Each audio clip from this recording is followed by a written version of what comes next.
Hey there, welcome to the Stream Home Edition. I'm Josh Rushing, sitting in for the irreplaceable Femi, okay? And I'm coming to you from my home today in Fairfax, Virginia. And I have a question for you.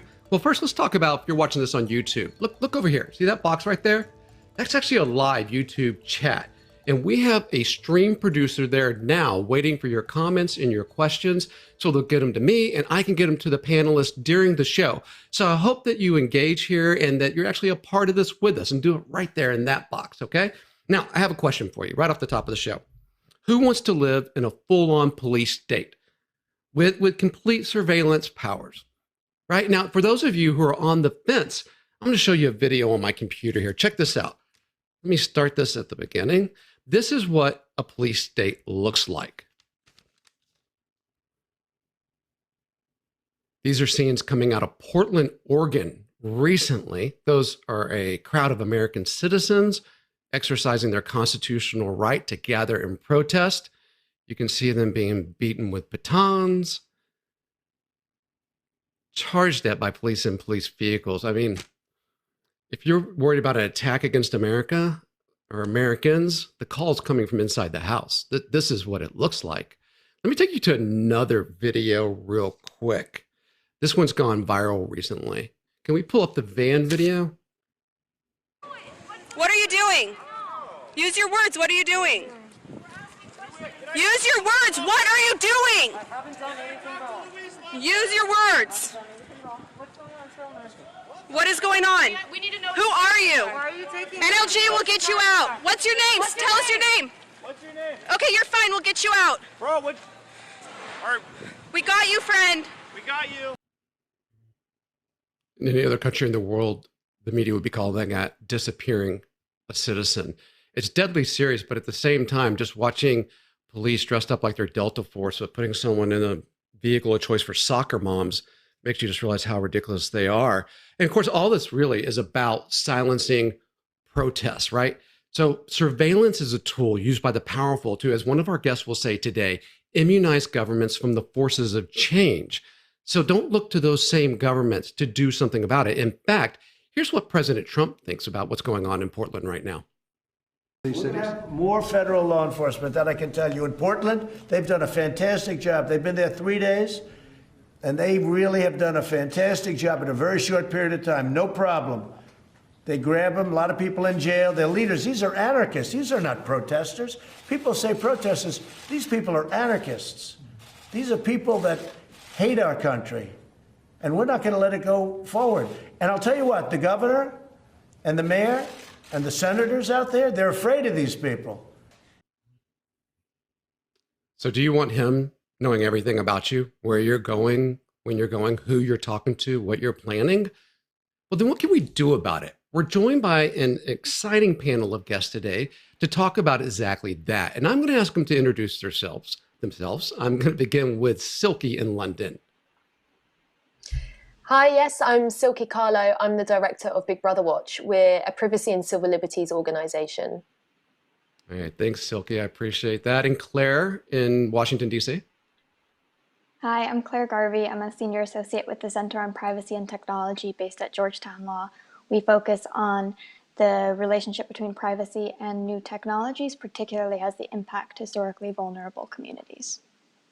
And of course, in the open, I focused on Portland because that's getting a lot of big news where I live here in the States, but this is an issue all over the world, from Portland to DC to London to where my next guest is sitting in Hong Kong. Mary, can you introduce yourself? Sure. Hi, everyone. My name is Mary Hui. I'm from Hong Kong, and I'm based in Hong Kong. I'm a reporter for Quartz. I've been covering the Hong Kong protests here since last June, and particularly with a view to looking at technology and privacy and how that interacts with the protest movement here. So, Mary, since you're there on the front lines of what have been massive protests now for what, a couple of years that been going on that long in Hong Kong, can you tell us what are some of the surveillance techniques that police have been using and how people have been trying to protect themselves from that? Yeah, we see surveillance both of the official and unofficial kind, surveillance both of the high-tech and low-tech kind. So let's take a look at police stats. They are using a lot of video cameras to film protesters, passers-by, as a way to keep a record, of course, for themselves, but I think also to send a very clear message that people are being watched. And so even if you have an entirely peaceful assembly that is technically unlawful because the police have not granted permission for it, not that we should, as citizens, need to ask for permission to protest peacefully, but that's the way it is in Hong Kong. For an unlawful assembly, they would, for example, stand in front of a park where an assembly is about to happen and film every single person about to go in there. And that sends a very, very clear signal that the police reserve the right to press charges at a later date, even if the assembly remains entirely peaceful.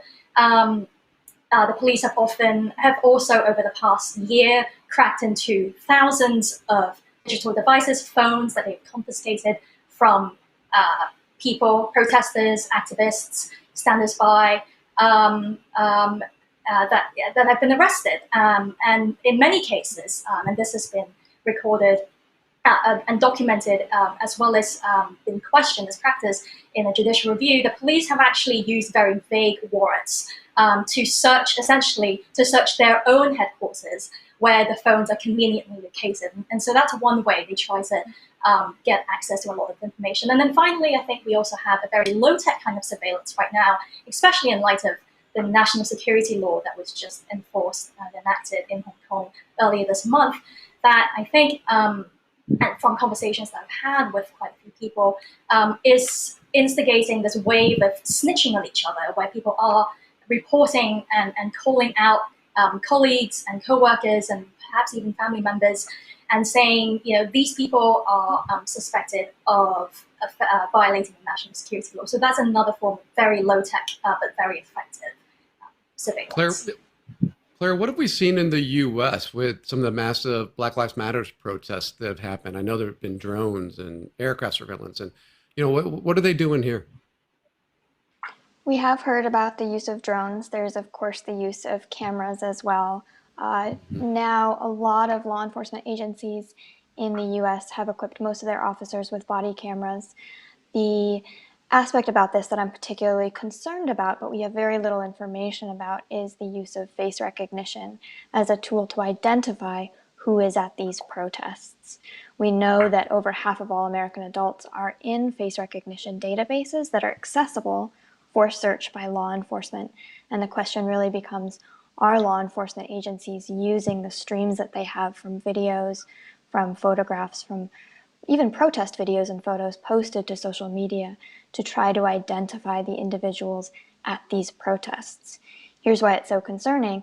In the US, there's a very strong relationship between the right to anonymity and the First Amendment right to speech, protest, assembly. The Supreme Court said anonymity is a shield from the tyranny of the majority, while face recognition is a tool to de-anonymize people participating in First Amendment protected activity. So we do not have concrete evidence. There's a huge lack of transparency around the use of this tool, but it is a huge concern here. We have Iskander Gabriel that says spy tech is modern warfare against protest. They say primarily used by Russia and the Trump administration. I would argue it's more broad than that. But Silky, well, why is this such a threat? It's a huge threat because the mere fact of this type of surveillance is geared towards having a chilling effect. And so you know that you're being watched. And that's certainly the case if you turn up at a protest with a facial recognition van. We've actually had that in the UK. The UK, I have to say, is one of the worst surveillance states in the democratic world, and actually rivals China for the amount of surveillance cameras that we have per person. We have around 6 million cameras in this country. It's about 1 for every 10 people. We're an incredibly watched nation. And then when you pile on that kind of surveillance at protests, you're telling people that they're being watched. And to put this into context, we have a very authoritarian history, actually, of surveillance in the UK of protests, where we've had spotter cards being used to identify organisers, and a lot of infiltration. We've had, for example, police officers using the identities of dead children to create fake personas, infiltrate peaceful environmental groups, and race equality groups. Even the family of a grieving family of a murdered black boy in the UK in the 90s was infiltrated by undercover police officers who acted as their friends, sometimes even as romantic partners, and basically collected information on them. So we have, in that context, where surveillance is used to prevent social movements from advancing and to deter people from taking part, and sometimes to criminalize people, this has a clear effect on the kind of society that we live in, and I would argue the extent to which we can really call ourselves a democracy. Wow. And I know you must have noticed that I stole your line in my intro from the pre-interview, that it's meant to immunize governments from the forces of change. Can you riff on that for a bit? Yeah, I think the aim of heavy surveillance of protests. I was really thinking about this watching the intro and what Trump was saying about how, describing people as anarchists who hate their country. Nothing could be further from the truth, especially if you look at the Black Lives Matter movement, where people are striving for equality, for fairness, for the principles that the United States is built upon. And we can never be complacent about values in society or about what kind of world or what kind of country we want to become. And a lot of social movements at the moment are striving towards those goals. The purpose of having this authoritarian, oppressive surveillance is to stop that and to deter it and to create obstacles and obstructions, and really using these surveillance instruments of power serves to preserve the status quo. It's not about security. It's not about actually dealing with criminals. It's about preserving political power. And one more thing I'd add on that is that it's interesting in the UK of we're currently in a state, like many other countries, of emergency powers.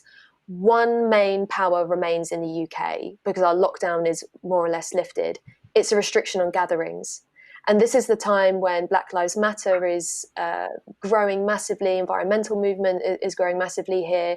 But you can be criminalized, you can be arrested, you can be prosecuted just for going on a protest. Yet you can go to the gym, you can go to the cinema, you can go to work. But what you can't do is exercise your right to freedom of expression and freedom of assembly in that most fundamental democratic way. So I have a comment from Joseph Eddy in the YouTube that says that if they're tracking protesters via cell phone and email communications, find low-tech means of communicating that cannot be tracked. So, Mary, I know in Hong Kong they've developed some different ways to communicate, and they also were kind of famous for bringing the umbrellas to the protest. That's a low-tech response, right? Can you talk a little bit about that? And in fact, what I want to do, Mary, is while you're talking, or maybe after, we can bring up these. I don't know what you would call them. It's like a different form of communication by using, maybe you can describe them. I have them on my computer now. If we can go to this. Mary, can you tell us what we're looking at here? Sure, we're looking at a new form of code, essentially. This came up after earlier this month, the government actually banned a protest slogan that's been this rallying call of the entire movement. And that goes, liberate Hong Kong, revolution of our times. And the government said this is now an illegal slogan because it is seditious and subversive in intent and messaging. And so what we're seeing now is Hong Kong protesters taking after dissidents and activists in mainland China who've long had to find ways to get around censors. And what we see here are the 8 characters of in Chinese, Hong Kong, and those characters have now been replaced by these symbols. But of course, if you know what they're supposed to say, then you know that even though these symbols don't actually look like anything, they are communicating the very message that has been banned. So that's just one creative way that protesters are trying to get around the surveillance and the censors. And it also, as you mentioned earlier, the umbrellas. I was yes, going to. yes, exactly. The umbrellas. Initially, that was used to protect the protesters from tear gas and other projectiles from the police. But beginning from last year, they have been increasingly used to shield protesters from cameras and surveillance cameras, maybe possibly drones, and if the police are using helicopters overhead. And often that is used for when protesters are dismantling barriers or spraying graffiti on walls or transporting bricks down the road to build barricades and whatnot. So here, let's go to my computer one more time. I want to share something with you. This is pretty cool. It's called the Atlas of Surveillance. It was put together by the Electronic Frontier Foundation. I encourage people just to Google this and go look. Now, this is about the U.S., but there are 5,300 data points in here showing all the different types of surveillance around the country that's being used. And you can kind of zoom in and click on them. It's something, to play around in wherever you live to see what's going on with the surveillance. But Claire, tell me, what can we do about this? That's a great question. I think the main thing is to put pressure on our legislators to pass laws and reinforce existing laws to make sure that this type of surveillance is not happening. We would like to think that the First Amendment protects us, or the Fourth Amendment, the right to privacy, protects us against this type of surveillance and this sort of what we call a perpetual lineup created by the use of face recognition, for example.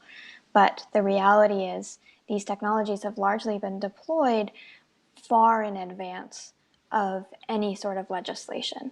This is a democracy. It should be up to the communities that are being policed, the communities on whom this technology is being used, to decide whether or not that's appropriate. And we need to get to that point. I'm optimistic. I want to bring in a counter. Oh, I'm sorry, Claire. I want to bring in a counterpoint. Sure, go for it. This is from Twitter, and you can respond to it, Claire, since you have the mic. It's someone who goes under the handle Be Humble. Siba Mahama looks like his name, but I don't see why one would hide their identity while involved in peaceful protests. Protesters are not criminal unless they turn violent. But what I support about these surveillance cameras is the possibility of tracking and fishing out offenders from amongst the peaceful protesters. That is the point that's raised by law enforcement. I would actually point you to the case law in the United States saying that that's actually not what the First Amendment says, though. There's a case that's sort of controversial because the plaintiff was the KKK. The KKK won the right in a couple of states to wear their hoods during peaceful assembly and protest. Why? Not because the law enforcement didn't have a right to, or didn't have an interest in knowing who those people were, not because communities did not feel threatened by the masked KKK members walking through their communities, but that the First Amendment right of, yes, even deeply unpopular, deeply wrong ideals held by the KKK are protected under the First Amendment, and that includes their right to wear a hood so that they are not identified. So let me bring in, this is from someone in our community named Jocelyn McDonald, who approaches this by doing kind of a sculptural makeup thing. Check it out. This is actually pretty cool. For about a year now, I've been conducting workshops where I teach participants how facial detection and facial recognition systems work, so they can ultimately go and undermine these systems using makeup and facial coverings. That work has been greatly inspired by recent makeup trends that, I've seen all these artists really push the envelope in terms of artistry and sculpture. And I thought, what if we could use those same techniques that makeup artists are using to make really compelling looks to ultimately undermine the power of facial recognition's ability to detect a face, and at least start a conversation with a variety of communities about the increasing reach of surveillance into all of our daily lives. So let's go to her website. Check out my computer. This is some of the stuff she's talking about. From an artistic perspective, this seems really beautiful and cool. But from a practical perspective, one, just practical wearing this out. I can imagine in the heat it would just melt. But two, doesn't this kind of make you stick out in a way that you were hoping to not in the first place, Silky? Like, is this practical? Yeah, plainly no, but I agree. It's very beautiful, and I love the way that artists are engaging with counter surveillance in a way that I hadn't expected and haven't seen before. But I completely agree with Claire. We need legislators to do something. I actually think we need radical popular action. And the responsibility is on all of us. And the responsibility is on everyone watching this, because if you're watching this, you've got an interest in it. And, I think the alarm bells have been ringing on surveillance, especially in the UK and the US, God knows Hong Kong, for some time. And we're now at a very pivotal point in time where the world is changing rapidly. The technological revolution is taking pace. It's the greatest, I would suggest, change that any society has probably ever been through. I think this is far more drastic than the Industrial Revolution. And we have very limited time. We have this year, next year, a short window of time in which to set the norms for what the future is going to look like for us and future generations. And there is a great chance that, and certainly there are economic incentives to build this kind of smart surveillance grid in which we are all tracked, we are all watched, and any aberrations are then, pursued. And that's the Orwellian nightmare that we don't want to live in. That's why we're called Big Brother Watch, and that I think is fundamentally hostile to democracy. So this is the time to be taking action and to be resisting surveillance and to be taking radical action like banning facial recognition. That's the way. That's what we need to do. Say, actually, this is not something that will feature in democracies.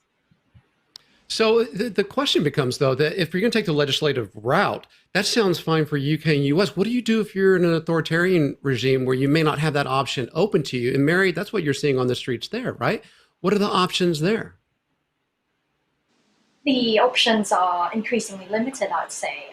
Going back to the YouTube comment we were looking at earlier, as to why peaceful protesters should be worried about surveillance, well, the answer to that from Hong Kong would be that even the most peaceful protests, even if you're just standing outside a government building holding up something as simple as a poster that says Hong Kong independence, or perhaps even a black placard.